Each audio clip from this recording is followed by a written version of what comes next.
കൂട്ടുകാരെ, നാം എല്ലാവരും മനുഷ്യരാണ് എന്ന് മനസ്സിലാക്കുമ്പോഴാണ്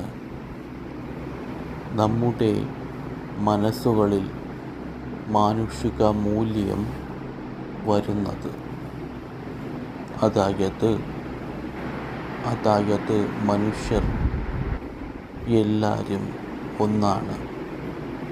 അതിൽ പണമുള്ളവനും പണമില്ലാത്തവനും, പാരമ്പര്യ സ്വത്തുള്ളവനും സ്വത്തില്ലാത്തവനും, അതെന്തുവാണ് എനിക്ക് മനസ്സിലാവണില്ല ആ സാധനം. എല്ലാവരും ഒന്നാണ്. ആരെയും നമ്മൾ വേറിട്ട് കാണരുത്. നമുക്ക് അവസാനം സഹായത്തിന് ആരാണ് വരുന്നതെന്ന് നമുക്ക് പറയാൻ സാധിക്കുകയില്ല. Thank you so much.